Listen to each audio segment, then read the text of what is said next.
My wife froze when I arrived at the party with her lover's wife. Before we start, please subscribe and like the video. I walked into that party with another woman on my arm, and watched my wife's face drain of all color. But here's the twist. The woman beside me. She was married to the men my wife had been sleeping with. And we had a plan. Let me take you back to where this all started. 3 months earlier, on a night that would change everything. You know what, Jason? If I have to hear about your feelings one more time, I might actually fall asleep standing up. That was the moment. The exact second something cracked inside me. Emily, my wife of 7 years, stood in our living room, arms crossed, looking at me like I was a tedious email she didn't want to answer. I'm sorry I'm not thrilling company tonight. I managed. I thought telling you how I felt still mattered. Emily rolled her eyes and grabbed her clutch. It does, in small doses. But this heavy, mopey energy. It's exhausting. I wanted to scream. To remind her that I worked 60-hour weeks to keep us afloat. That I loved her still, despite everything.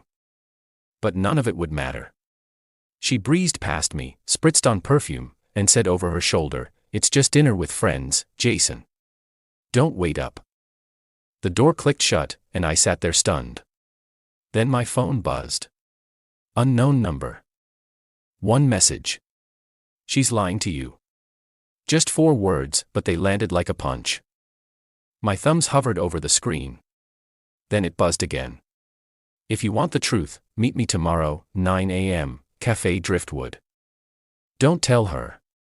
I glanced at the clock. 11:42 p.m., Emily still wasn't home.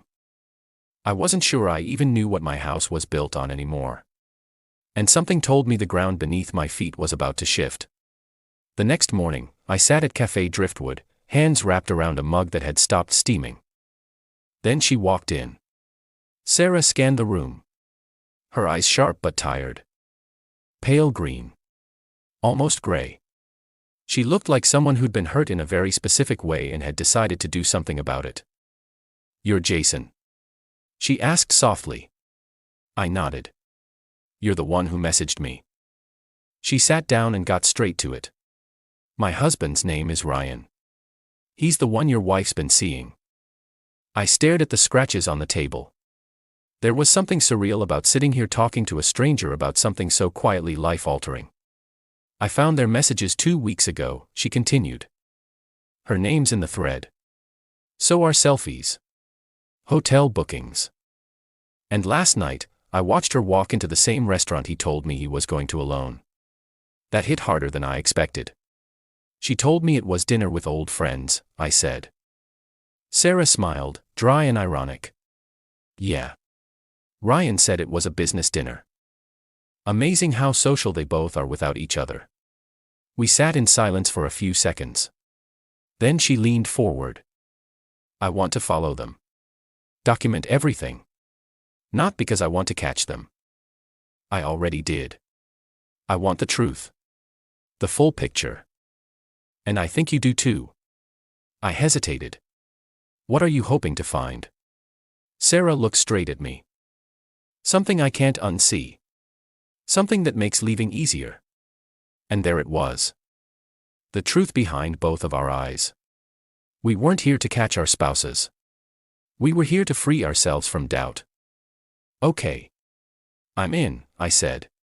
She smiled with the faintest trace of relief. "Good. I already have a plan." It started quietly. Sarah and I met the next evening. She had parked her car across from a high-end restaurant. "They're inside," she said softly. "Table near the window." She laughed when he touched her hand. That simple sentence knocked the wind out of me. I glanced across the street. There they were. Emily, my Emily. Tilting her head. Smiling like I hadn't seen her do in months. Ryan was speaking with casual confidence. "I took pictures," Sarah said, handing me her phone. There they were. Blurry but undeniable. Her hand on his knee under the table. His fingers tracing the edge of her wine glass. Later that week, we followed them again. Sarah caught them sharing a cab. Sitting close. Heads tilted toward each other. I waited outside the downtown Marriott while she snapped a photo of them entering through the side entrance. We met in dim parking lots. Cheap coffee in hand. Comparing notes like detectives too tired for disbelief. You ever feel like this is someone else's life? I asked one night. All the time, Sarah said. Like I slipped into the wrong version of reality. We started noticing patterns. Same days of the week. Always a Tuesday night and a Thursday lunch. Never back to back. They had matching dinner reservations twice. Different names. Same table. Same hour. We kept everything. A growing archive of infidelity. Dates. Times. Photos. Logs. I built a spreadsheet. She color-coded the calendar. In between the stakeouts, Sarah and I began talking about other things. Her job in publishing. My work in IT. We shared stories. Compared notes on the lies we'd been told. She started asking about me. What Emily was like before all this. What I used to love about her. Emily used to laugh at my bad impressions, I told her. Fall asleep with her head in my lap during old movies. Insist on dancing with me in the kitchen when it rained. Sarah smiled. Sounds like she was once a real person. She was, I said. Or maybe I was just blind. One evening changed everything. We were watching what I thought was Emily's workplace. She'd said she worked for an arts nonprofit for 6 months. A fresh start, she'd called it. Something meaningful. We watched people file out of the glass doors. Men in sport coats. Women with lanyards. But no sign of Emily. Sarah leaned forward. That's weird. She said she was staying late. If she's inside, why is everyone leaving? Then Sarah pulled out something unexpected. A printed company directory. I called yesterday, she said. Asked for an org chart. She flipped the pages and pointed to a list. That's everyone in development. No Emily Horn. No variation of it either. My fingers went cold. So where the hell has she been going every day? Sarah shook her head. I think we've both been looking through the wrong window. She staged a job, I murmured. For 6 months. But why would she do that? Sarah asked quietly. It's not just about hiding an affair. This is bigger. This is like she wanted to be someone else entirely. I thought about it. Emily had talked about wanting freedom. About feeling trapped in her old corporate job. About dreams she'd put on hold. Maybe this wasn't just about Ryan. Maybe it was about creating a life where she could be whoever she wanted. No accountability. No husband asking questions. She built an escape hatch. I said finally. A whole identity she could slip into whenever she wanted. Sarah reached out. Her hand brushing mine. Not romantic. Just contact. Human. I know it's a lot. It changes everything, I said. No, she said gently. It confirms everything. That's when things started to shift in the other direction. A week later, I was meeting Sarah at a quiet bookstore cafe. We'd been careful. Always different locations. Always discreet. But as I walked out to my car afterward, I saw her. Emily. Sitting in her car across the street. Just watching. Our eyes met for a brief second. Her expression was unreadable. Not angry. Not hurt. Just observing. Then she started her engine and drove away. My heart pounded. Had she followed me? How long had she been watching? That night at home, Emily was different. Quieter. She made dinner. Set the table. But kept glancing at me like she was solving a puzzle. You seem busy lately, she said casually, sipping her wine. Lots of late meetings. Just work stuff. I replied, keeping my voice steady. She nodded slowly. It's funny. I've been thinking about us a lot. About what we've become. I didn't respond. Just let the silence hang there. Over the next 2 weeks, I noticed her watching me more. Checking my phone when I left it unattended. Asking pointed questions about where I'd been. It was like she knew something had changed, but couldn't figure out what. And then came the counseling session that changed everything. We were sitting in Rebecca's office. The therapist had asked Emily to share what she'd been feeling. Emily took a deep breath. I think Jason's been pulling away. And I understand why. I haven't been present. I haven't been the wife he deserves. She turned to me, eyes glistening. I want to tell you something. Something I should have told you months ago. My stomach tightened. I never took that job at the nonprofit. She said, voice shaking. I made it up. I know how that sounds. But I felt so trapped in my old life. The corporate grind. The expectations. I just wanted to feel free. To have time to figure out who I was outside of being someone's wife or someone's employee. Rebecca leaned forward. And what did you do with that time? Emily looked down at her hands. I explored the city. Took art classes. Rode in cafes. I know I should have been honest. But I was afraid Jason would judge me. Would think I was irresponsible. She looked at me with what seemed like genuine vulnerability. I'm so sorry. I know I've hurt you. But I want to fix this. I want us to start over. Really start over. It was a masterful performance. The perfect confession. Just enough truth to seem honest. But leaving out the most important part. Ryan. I sat there, watching her, and realized this was her play. She'd seen me with Sarah. She'd panicked. And now she was offering me a limited hangout. A partial truth to prevent me from digging deeper. I looked at Rebecca. Then back at Emily. Thank you for being honest. I said calmly. Emily's shoulders relaxed. Relief flooded her face. But I wasn't done.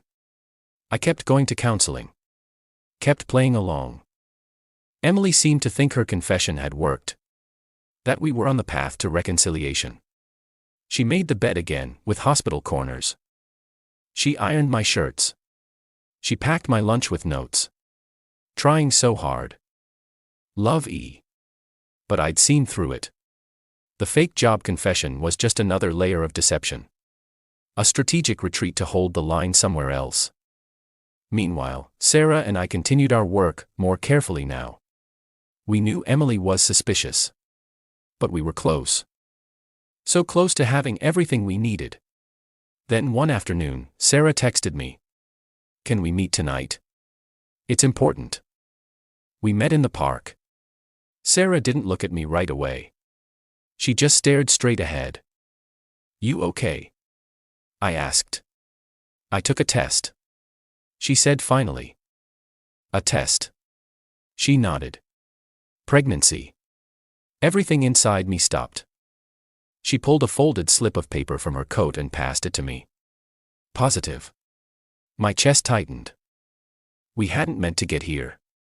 It had been one night. One vulnerable moment after a long week. Parked in my car under a sky smeared with city light. It wasn't passionate or reckless. It was quiet. Almost reverent. A release valve we hadn't planned to open. Are you sure it's mine? I asked gently. I haven't been with Ryan in weeks. She said softly.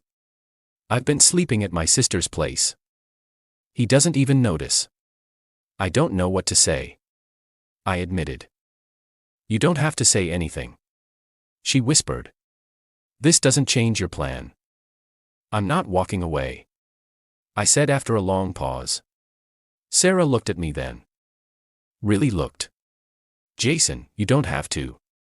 I'm not walking away. I repeated. The final counseling session was different. Emily had prepared something. I could tell by the way she sat. Hands folded. Like she was about to deliver a speech. Rebecca asked how we were both feeling about our progress. Emily spoke first. I've been doing a lot of thinking. About us. About what I want. And I realize now that maybe we've both changed too much. Maybe we want different things. I stayed quiet, letting her continue. I think, she said carefully, that maybe we should consider a separation. Just for a while. To give each other space. It was brilliant, really. Make it seem like her idea. Control the narrative. Leave before being left. I looked at her calmly. You're right. She blinked. Surprised. I am. Yeah, I said. I think we should separate. Permanently. Her face went pale. Jason, I didn't mean permanent. I meant just. I reached into my bag and pulled out a folder. Set it on the table between us. These are divorce papers. They're ready to file. I just need your signature. Emily stared at the folder like it was a snake. What? No. We were making progress. I confessed. I was honest. You confessed to a fake job. I said evenly. But you left out Ryan. The hotel rooms. The Tuesday dinners. The Thursday lunches. All of it. Her mouth opened, but no sound came out. I stood up. I'm done, Emily. With the lies. With the performance. With all of it. I walked out of that office and didn't look back. The party was 2 weeks later. Emily's colleague's house. She'd invited me weeks ago. Back when she still thought she could fix things. I confirmed I was coming. Just didn't mention I wouldn't be alone. I arrived 20 minutes late. Deliberately so. Emily's voice was already floating through the open windows. Lilting and practiced. Pretending everything was fine. The driveway was full. Fairy lights overhead. Cocktail napkins with printed puns. Laughter rising in safe intervals. And then we walked in. Sarah by my side. She wore a soft green dress. Nothing loud, but it suited her. Calm, poised. Heads turned immediately. I scanned the room and found her. Emily, frozen mid-laugh, seated beside Ryan. For a moment, no one spoke. The air shifted, heavy with the weight of something happening. Emily rose slowly. Her eyes locking on Sarah, then on me. Jason, she said, voice cracking. I gave her the kind of smile I might offer a stranger. Sorry we're late. Traffic. I stepped forward, reached into my blazer, and pulled out a manila envelope. Laid it on the center table. I thought tonight was perfect for introductions. There's been a lot of crossed wires lately. Secrets. Misdirection. But nothing clears the air like honesty. Ryan had paled considerably. Someone in the back muttered, "Oh my God." Emily's hands were shaking. She looked from me to the envelope to Sarah. I stepped closer. These are divorce papers. They've been signed. Just need yours. She finally found her voice. You don't have to do this. Not here. That's where you're wrong. I said louder now. Here is exactly where I have to do it. The room had gone silent. People stared, unsure if they were witnessing drama or history. And then Ryan reached for her arm. Some unconscious instinct. That's when Emily snapped. Don't touch me. She hissed, yanking away. And just like that, the performance cracked wide open. I turned to leave. Sarah followed. Behind us, Emily's voice rose one final time. Panicked. Desperate. Jason, wait. Please. I paused at the door, looked back just once, and said, You wanted freedom, Emily. Now you have it. And then we walked out into the cool night. 3 months later, I visited Sarah at the hospital. She was sitting up in bed, dark hair pulled back. A sleeping newborn tucked against her chest in a wrap of pale blue cloth. When she saw me, her eyes lit up with something gentle. Recognition. Belonging. He's perfect, I said, voice low. Sarah smiled, her fingers gently stroking the baby's head. He doesn't even know how much drama preceded his arrival. Maybe that's a good thing, I murmured. We didn't say much after that. Didn't need to. The air between us was calm in a way I hadn't known I craved. I held him for a while. His eyes fluttered under paper-thin lids. He didn't cry. He just existed, quiet and warm and real. Later, as I stood to leave, Sarah said, "You're welcome to visit anytime." I looked at her, and for the first time, I saw someone I didn't need to decode. No lies, no masks. Just Sarah. "I will," I said. That night, back in my apartment, a smaller space now, one I'd rented on the other side of town, my phone buzzed. One message. "Emily, were you ever happy? Even a little?" I stared at the screen for a long time. The question hung there, impossible to answer. Because the truth was, I didn't know anymore. Maybe I had been. Maybe I'd convinced myself I was. Maybe happiness was just another performance we'd both mastered. There were so many ways I could have answered. But none of them felt true. Because sometimes there is no answer. Sometimes the question itself is the problem. I powered the phone off. Outside, the wind shifted direction, scattering petals from a tree I couldn't see but could feel. And I thought, not for the first time, we never know the exact moment something ends. But maybe that's okay. Maybe the ending doesn't matter as much as what comes after.